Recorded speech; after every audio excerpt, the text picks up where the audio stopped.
Hello everyone, how's it going? It is Tyranor as always, and I wanted to do a bit of a different video today, namely a Q&A style video. Now, what's the main reason for doing this? Well, the main reason is that I'm starting back my university years again. I'm in my final master's year, and in this year I really have to focus on my thesis and such. So, but I still want to produce content. So for that reason, I wanted to do this style of video, at least for a while. I will continue making lore facts and other types of videos, but this will also be just a small little filler type of video, and I think it will be especially interesting because oftentimes I find that the people ask fairly interesting questions in the comments on my videos, and we have some pretty interesting discussions, which you will see in this video today. It's a place to highlight this. Now, I will continue to answer any questions and such people leave in the comments on any video I have. This is just a way to sort of publicize those. And also, since I want this to be a more relaxed, chilled out video, so to say, in the background there will be a game that I personally enjoy a lot. It probably won't be World of Warcraft most of the time, because most of the time I don't play World of Warcraft for my personal enjoyment. There you go, that's just me. But yeah, this time the game is Total War Attila. We'll see what it is next time, whatever strikes my fancy. Now, as to the questions I picked for this particular video, I'm going in reverse chronological order to the first video I put out when I came back from my hiatus. This video will include most of the questions I've received since then, with some exceptions like I'm not going to include the questions like, hey, are you planning to do more videos? Because I wonder what you're watching right now. Sometimes I'll include my specific reply to that question then on the screen. Sometimes not, it really depends on the individual question. So I would also really like if you would leave further questions for me in the comments below. I hope to do this as a weekly thing. It really depends on both the volume of questions and the general interest people show in this kind of video. So yeah. Thank you all, and I suppose we should begin with reverse chronological order. This first one isn't really a question, but it's something I do get at times. It's comments like, will you do a video on this? Can you please do a video on that, and such? And I'm going to put on screen the latest example of that. And the answer to that is almost always maybe. Now, there have been times where I have gotten inspiration from the comments. Honestly, at times it's a bit hard sometimes to find a topic for my lore fact series, and then I suddenly remember, oh yeah, that's I got a comment about that certain topic at one time. Yeah, that would be good to do. Also for top whatever lists, that would also be a good topic to do. So yeah, you are very much welcome to leave suggestions and such in the comments. Sometimes I get inspired by them, not always though. When it's a case it's a definite no that I won't do that video, I usually also say why. For instance, there was a person who asked me to do a lore facts on something that I've already done, so yeah, I'm not going to do that again for obvious reasons. Okay. Next question is not really a question but a comment, but I thought it was worth addressing here. Jorge, I'm not certain how to pronounce your name, sorry, BE, left a comment on my top 7 Warlocks stating that Kael'thas was actually a mage when I put him on my top 7 Warlocks list. And we discussed that a bit there, but to also bring it to light here, Kael'thas is, well, non-playable characters and lore characters don't necessarily have to stick to one specific class, especially not playable classes. Kael'thas was a mage, a blood mage, and a warlock. Now, as to the warlock part specifically, since that is the part that is a bit in dispute, He became a warlock once he traveled to Outland with Illidan, where Illidan taught him how to harness the power of demons, and we never really see him go full demon summoning in game. He mostly continued to use fire magic, but he did use fel magic as one of his main sources of power, and he also used it to sate his own hunger for magic, and ironically enough then became addicted to fel magic, because that's how drugs work, kids. That's why Kil'jaeden offered Kael'thas fel magic. So there you go. I'm going to include the larger discussion I had with Jorge BE. I'm sorry, I don't know how to pronounce your name, because I think it's fairly insightful, but yeah, that's my response. That's my response to that. Next question is from a Polish name, Mieczysław Lewandowski. I guess. I'm sorry. I'm not Polish, obviously. I'm Romanian. There you go. That's a frequently asked question answered. Who asked, great video as always, could someone maybe explain to me why are some orcs grey? Is it natural for them, or they turn from brown to grey after drinking demon blood? This was left on the comments of my Warcraft lore facts, the Blackrock clan, so that's why he asked about grey orcs. As to the Blackrock clan specifically, that was a question the community was wondering about for a few years, and there were some fan theories. Now, the novel Tides of War specified that the Blackrock clan specifically had grey skin because they lived in Blackrock Mountain for so long, which transformed them over time. And then Warlords of Draenor came out, and the Blackrock clan of alternate Draenor also had darker skin. It was never really explained why, but the Blackrock clan in Warlords of Draenor also lived underground, so that's probably the main reason for both Blackrock clans.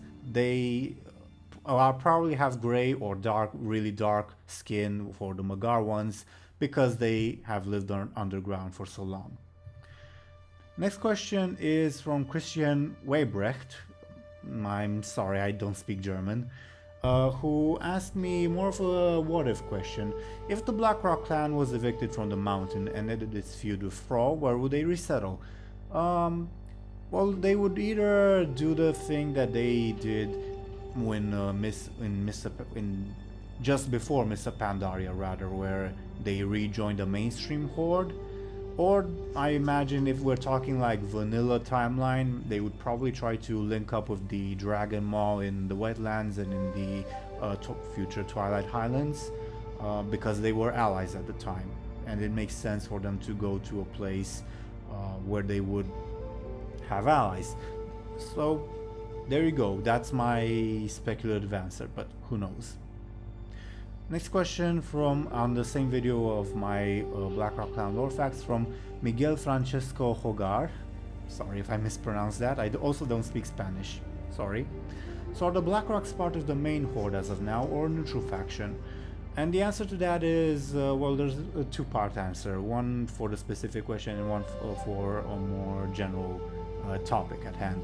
As to the Blackrock clan specifically, we don't really have any information to go off of officially.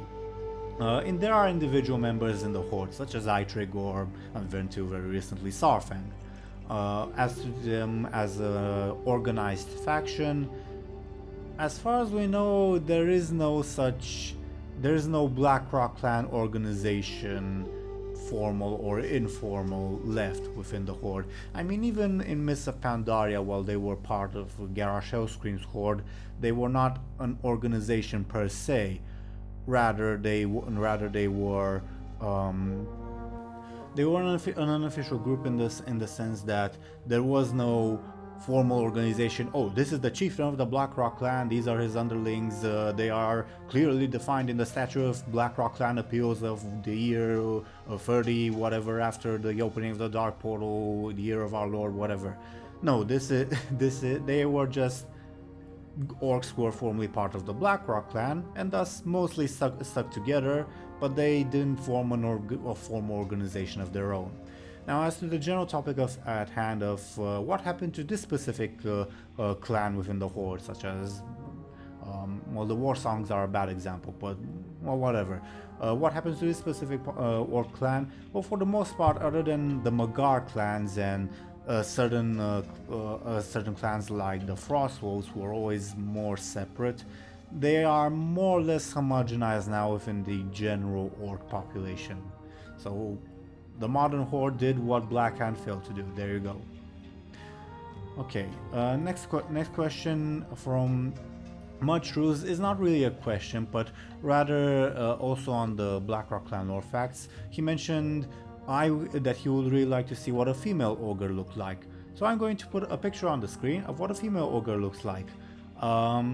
They were revealed in the World of Warcraft Traveler novel, which is a novel for a younger audience, but I really liked it because it portrayed a very interesting image of how day-to-day societies work in the places where the main character visited. And I would definitely recommend the novel, although the main character can be a bit whiny, but it is what it is. I also have a review of the novel on my channel. If you want, I'm going to leave a link to that there. So yeah, female ogres have been revealed in a drawing by the main character of that novel. They are pretty much kind of like female orcs, except bigger than female orcs, but smaller than male ogres. There you go. And also they are not really the I'm gonna kick the whatever out of you type. The female ogre we saw in that novel was pretty subservient to the male leader of that specific ogre clan. So that's partly one of the main reasons why they don't appear more often in the game, because they are not frontline fighters. There you go. Next question is more of a joke question on my Horde Alliance opinionated discussion video from EDCHRIS Hanapo. For the Alliance, there's nothing wrong with wearing blue and stability and unity tier, nor are you some sort of Legion agent that thrives in chaos. In real life, I obviously prefer order. I don't want to live in a chaotic society, obviously.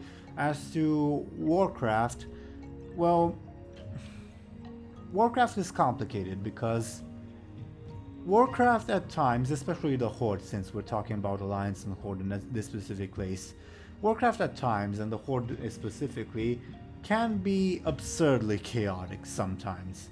And the Horde specifically is also absurdly unstable. That being said, in the specific context that the question was asked, I really think that the Alliance in Warcraft lore, well rather, since World of Warcraft came out, but not before that. Since World of Warcraft came out, the Alliance has been kind of static. Every individual race within the Alliance has gotten development. The Night Elves, the humans, every individual race has gotten some sort of internal political turmoil. Even the Draenei at some point have in Velen's short story. But most of this turmoil has not been pertaining to the Alliance as a whole. There's never been something that threatened or at least questioned the unity of the Alliance, with the recent exception of how the Night Elves responded to the end of the war in Battle for Azeroth. And there was a little bit of dissent when Varian refused to allow the Worgen entry into the Alliance, but that was resolved very quickly. Other than that, there has been very little that really moves the Alliance forward as a storyline, other than new races joining in all the time. There has been development for individual races within the Alliance, certainly, and individual characters, but not really for the faction as a whole that much. That was my main complaint. So no, I'm not a Burning Legion agent. Honestly, out of the Horde, Alliance, Burning Legion, out of my personal preferences, I place the Burning Legion third. There you go. Next up, from Saiyan Pride on my Day of the Dragon custom campaign playthrough on part 5, asked, are there more of these custom maps for other books? Outsider XC, who made that specific campaign that I was playing, also did maps for Lord of the Clans and for The Last Guardian. But as far as I'm aware, he hasn't done for others. and I don't think anyone else has also ventured into doing custom maps for other novels. There you go.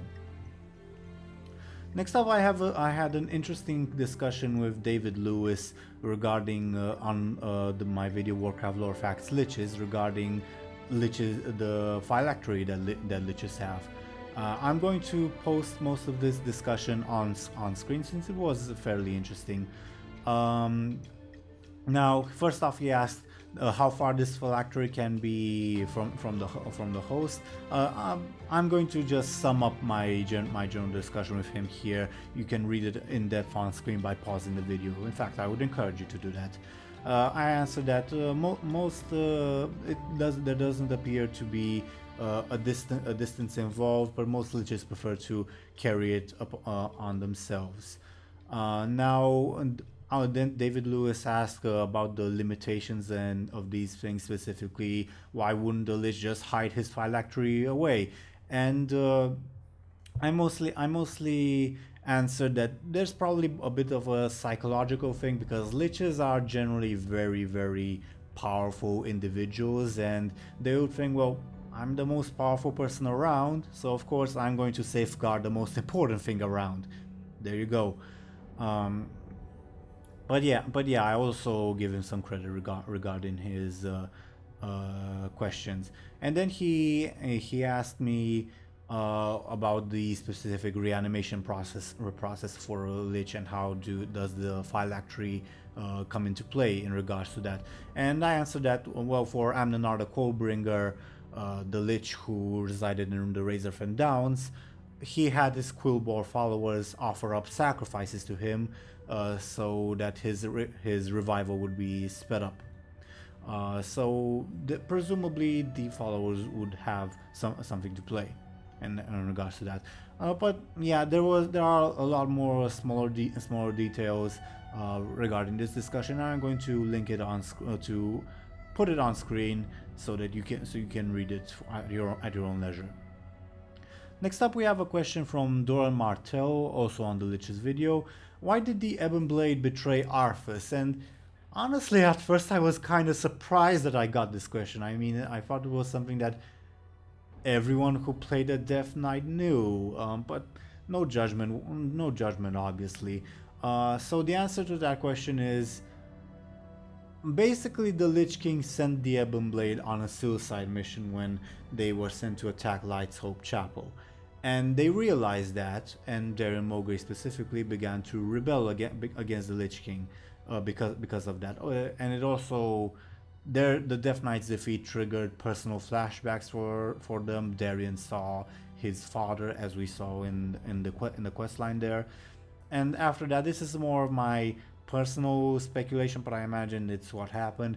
After Tyrion momentarily overpowers the Lich King with the Ashbringer at Light's Hope Chapel, I presume that the Lich King's remaining hold over the Death Knights there was removed, shattered, hence why they managed to go free at that time. So there you go. That's my answer to that question. Next up is more of a joke question, but I decided to tackle it anyway on my top 6 forms of magic video. No Druids, not even in the honorable mentions. So I'm going to tackle this question by answering as if, what do I think of Druidic magic in general? So what do I think of Druidic magic? Well, probably be around numbers 8 or 9 if I were to continue the list onwards. The main reason is that, well, first off, in the earliest lore of Warcraft, namely in the Lord of the Clans novel, for instance, Thrall could do what Druids do before they decided to make Druids and Shamans a separate thing. So Druids started off as, let's take some of the things that Shamans can do because they're a bit too overpowered, I guess, and give them to Druids instead. But other than that, the main reason why I don't really like Druidic magic that much is mostly tied to the characters who use it.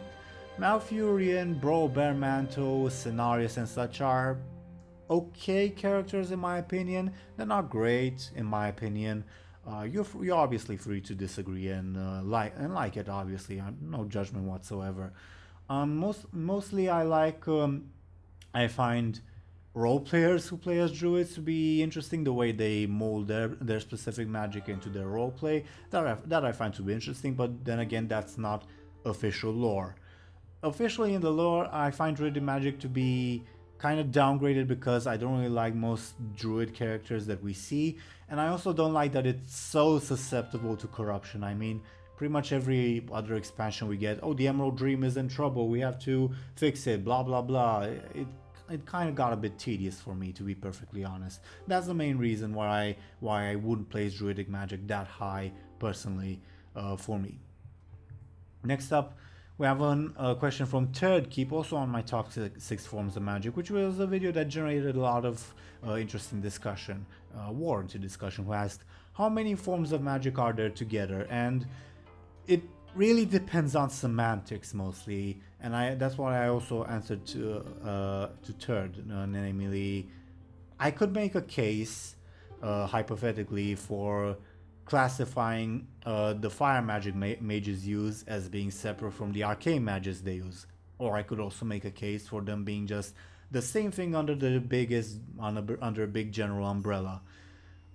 It really depends on semantics. That's part of the reason why I titled the video as Forms of Magic, to keep it intentionally vague and to allow me a bit of leeway to also sneak in Mogu flesh shaping, honestly, because I found flesh shaping to be really interesting. So there you go. It's not an answer to your question, sorry. It's just depends on how you want to look at things. That's pretty much it.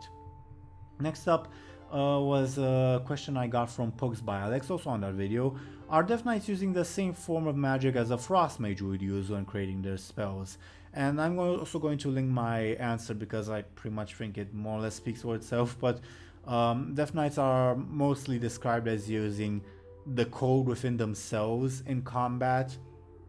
Kind of unclear how, while mages would use more of the arcane to shape nature to their will. Though you could also make a bit of a discussion on how that overlaps with the way shamans use their magic, but let's not get into that here.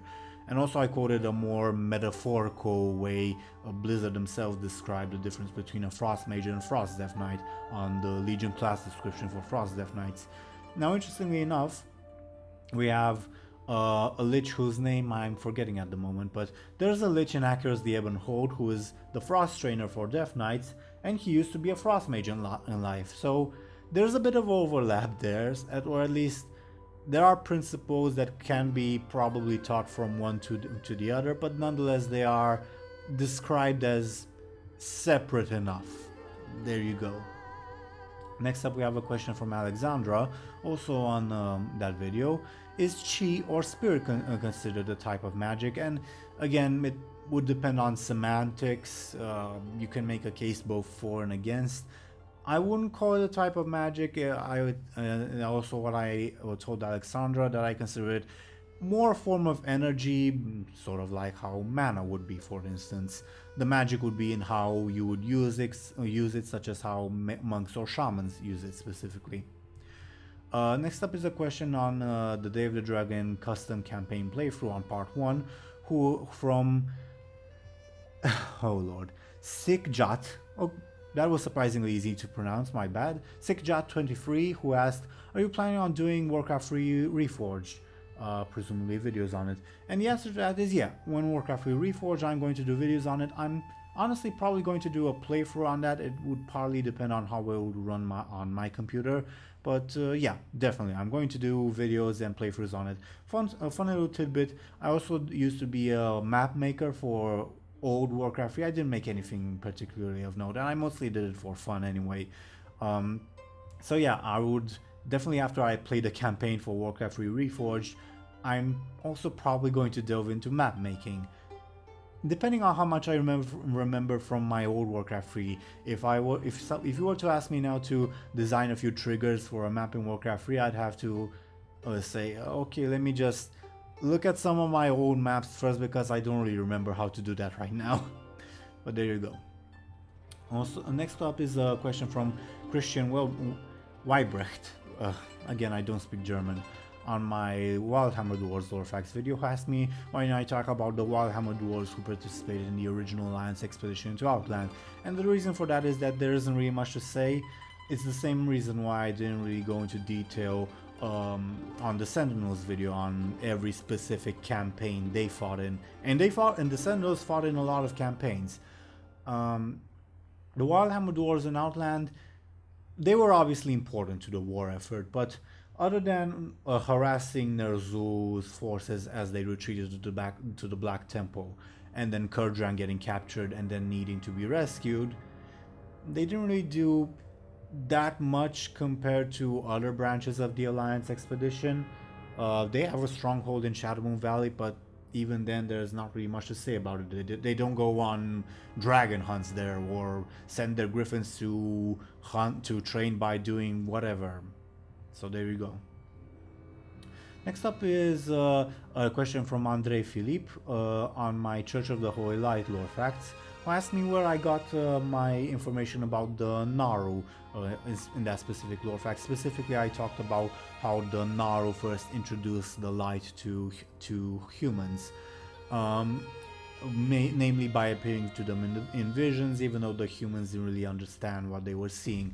And the answer to that question is that that information is in World of Warcraft Chronicle Volumes 1 and 2, and I think I could be mistaken.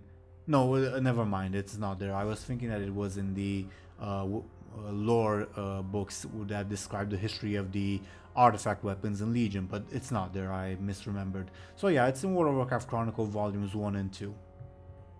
Next up is more of a joke question on my playthrough of the Magar Allied Race quest line from Dogmelter43, who said, "Dumbass orcs brought the Botani to Azeroth, can't they accidentally bringing the apocalypse, please?" As long as there will be orcs, they are going to cause some form of apocalypse or another. It's just the way we are. Well, I say we, I play a Blood Elf. Next up, it's a question from Mudshrews, who it's not phrased as a question, but an invitation to discussion, I suppose, who asked me to state my top 1 to 3 non-playable humanoids that I would like to see as playable races. And I answered Arakoa, which would also count as 2 races, Ogres and Yongo, and this is not at all taken into account game mechanics. Arakoa and Ogres would be awful to design from a game mechanics perspective, because Ogres are enormous, and Arakoa, some of them anyway, can fly, and others have difficulty putting the non-playable Arakoa, and I think also the non-cursed Arakoa rather, and I think also the cursed ones would have difficulty putting on helmets because they have beaks. So that would be honestly a nightmare to design for developers. And Yongo would just be another form of Tauren. That would be easy enough. But yeah, I mostly place them because Arakoa are my favorite race who are in the lore who are non-playable.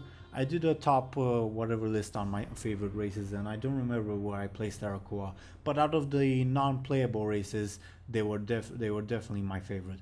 Ogres, I find their lore to be especially interesting, both on Draenor and in our timeline. And Yongo, I also like their lore to be interesting, and I like Mongolians in our personal history. So there you go. That's my entirely subjective reasoning for those 3 races. I definitely don't expect them to be playable anytime soon.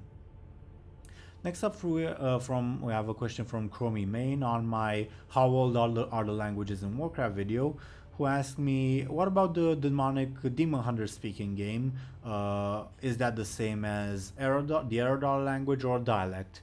The answer to that question is that when the Eredar joined the Burning Legion, they imposed their own language as the official language of the Burning Legion. So it would probably be Eredun, since it might be certain local dialects, namely Demon Hunters speak probably whatever version of demonic the demon they consume knows. So there you go. As a side note, and also something that I mentioned in the comment, the main character in the Ill of the novel ate the heart of a fellhound, and fellhounds don't even normally speak. So there you go. Maybe there's a standard version of demonic that is basically just Eredune that demon hunters would then speak. Next up is a question from Mudshrews, which is an interesting question. How is WoW doing? In my opinion, is it worth $15 a month? And that's a difficult question for me to answer, and I told Mudshrews as such in that specific in my reply to that comment, namely that I don't really play MMOs and I only play World of Warcraft for the story. Oftentimes I find World of Warcraft's gameplay to be tedious. That's just my opinion. I don't raid, I don't do PvP, I don't whatever. When I used to be a hardcore raider in Wrath of the Lich King, but that was mostly because I had people to raid with. So the answer to my question is, WoW is enjoyable, for me at least, and probably for most people if you have someone to play with. If you're a solo player like I am momentarily, probably not worth it, unless you like RPGs that also force you to involve yourself with other players. That's my opinion of MMOs in general. Is it worth the subscription price? Probably not. I mostly have my subscription for World of Warcraft active for these videos, and sometimes I do enjoy the gameplay enough. So there you go. Is it really as bad as many people say? I am not the question you should be asking that, because my standards for World of Warcraft are entirely different from most people's. For instance, many people now complain about the Azerite grind. And I would agree, but I don't grind. I don't. Whenever there's you have to grind this much to get power up. I just don't do the grind. I don't see the need to do the grind because I'm not a hardcore player. So there you go. And even if the story is awesome, I don't consider the story momentarily to be awesome in World of Warcraft. At least it's on an upward swing ever since 8.2.5. At least there's that. Next up is a question from Dam Dumas, I'm not certain if I pronounced that right, on my Laughing Skull lore facts video. Can I do lore facts on all of the Orc clans? And he means all. Not on all. Not on all. Otherwise I could do, say, lore facts on the Lightning's Blade clan, and it would probably be 30 seconds long, and it would be, they exist. They lived in this certain part of the Horde, of the Draenor rather, and not much else is known about them. Sorry. So very minor, very obscure clans. Definitely no, because there isn't anything to talk about them. As to Orc clans in general, I usually do Orc clans as either filler episodes, as the Laughing Skull clan was in that specific instance. Usually when I run out of ideas, I just pick, oh, I haven't done a lore facts on this specific Orc clan, I'll just do one on this lore clan because it's easy, so mostly. One exception was the Blackrock clan, which I wanted to do for a while now, but I always said, let's just leave the Orcs aside for a moment. And the main reason I did a lore facts on the Blackrock clan was because, spoiler alert for 8.2.5, I'm putting my finger up so you know it's a spoiler, and you can unmute when I put down my finger. Saurfang died in 8.2.5, and I said, oh well, this is my way of paying homage to him. Do a lore facts on his clan, even though he didn't really identify much with his clan, at least not in the latest expansions. There you go. Finger down, spoilers down. Spoilers done. Okay. Next up is a question from Branca Leone on my channel update and a discussion on World of Warcraft world building video, who asked me if I could put the sources in my next lore facts, and that's a question I actually really appreciate because, as many of you may or may not know, I have a history degree and I'm also getting my master's in medieval history, and it's really important in history and when you're a professional writing history to cite your sources. That's extremely important, and that's why I particularly appreciate this question. Now, the main reason I'm not going to do that for my videos is that, and this is honestly a fault of my formation as a historian, I guess. Formation has a different sense in English. Rather, my education as a historian. There you go. If I were to put say a source like Wikipedia does for every single sentence, that for every single thing that I say, it'll be incredibly tedious because I use a lot of sources, pretty much, and often there will be multiple sources for the same statement. That's again a result of my historian background. So yeah, that's the main reason I'm not doing it. Although it's important to have sources in general, both in real life as well as in history, and I guess for Warcraft lore as well. But the main reason I'm not doing is that it'll be incredibly tedious because I lose a lot of sources, and at times I often use conjecture, namely to if there are free sources that more or less imply something but don't say it specifically. Well, I would take it as something I came up with, so based on multiple sources which imply it. So there you go. But I will definitely answer any questions people have on hey, what's your source for this particular fact. I will definitely answer any questions I get on my Lofrax video about that, because I think those are important questions, generally speaking. Next up, I have a question on the same video from El Mapache, I'm not certain if I pronounced that right, if I would try making Elder Scrolls lore videos. Now, since the making of that video, where I drew comparisons between the way Warcraft does its story building versus the way Elder Scrolls does it, and the answer to that is no. I won't do Elder Scrolls lore videos. I will definitely be open to doing lore videos on other games. Now, since the making of that video, I have gotten more into Elder Scrolls lore. I've been listening to a channel I really like called Fudge Muppet. I would definitely recommend that channel, where they talk about Elder Scrolls lore. But I'm not going to do Elder Scrolls lore because I'm definitely not an expert on Elder Scrolls lore, not by any means. And secondly, because it's the same reason I detailed on that particular video. Elder Scrolls lore is much more fickly than Warcraft's lore. Warcraft has the approach of, when it comes to story building, of this is official lore, every other thought you might have is not really canon because the official lore says this is the official lore. But on the other hand, they change the official lore all the time. So it's still not very rock solid, but Warcraft still has that attitude of this is the truth. There is only one truth, and you have to stick with it even if we don't stick with it. There you go. On the other hand, Elder Scrolls has the approach of there's all these little tidbits of information there, and they're all true even if they contradict one another. So Elder Scrolls lore is extremely fickly, and it's something I won't touch with a 10-foot pole, because once you get into it, you have to really dig up all of the various things to really clarify even very minor points in the lore. And it's Elder Scrolls, and that's not to say that Elder Scrolls does lore bad. It does lore in a way that is very immersive, since the lore is told from the perspective of characters in the game and books written by characters in the game, not from official word of God. So it's very immersive from that point of view. But on the other hand, it makes the job of people who want to call themselves experts on Elder Scrolls lore, or who want to discuss Elder Scrolls lore seriously, very, very difficult. So yeah.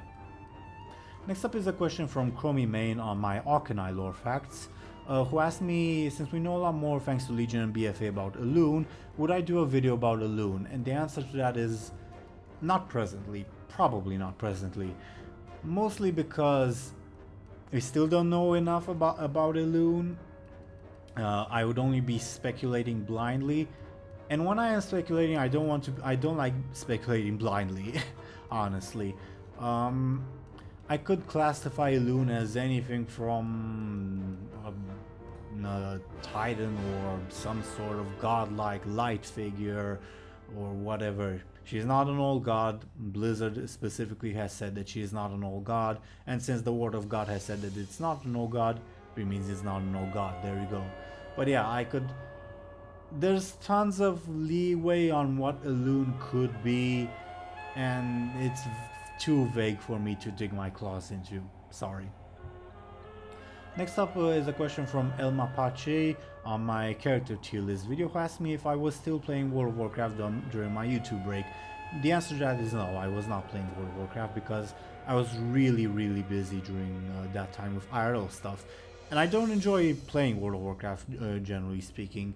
And when the little small bits of free time I did have during my YouTube break, I prefer to play games that I actually enjoy, which are like what you can see in the background of this video. So no, I was not playing World of Warcraft, not necessarily because World of Warcraft was bad at the moment. Again, I do have entirely different standards than most people would have regarding World of Warcraft, but rather because I didn't have time, and the little time that I did have, I preferred spending on other games. So there you go. Next up is a question from Alexandra, also on that video. Since he wasn't on the list, what do I think of Dar'khan Drafir? And I answered that I would place him on that tier list as a B or B+, honestly more B.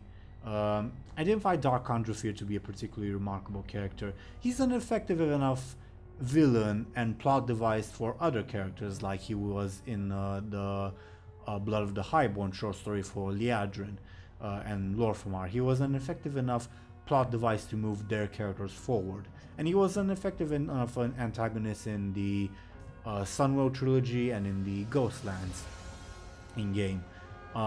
So he's a good villain, good enough villain, and he is a good plot device to move other characters forward, but he's not that interesting as a character. He's more of a random power hungry elf number 13.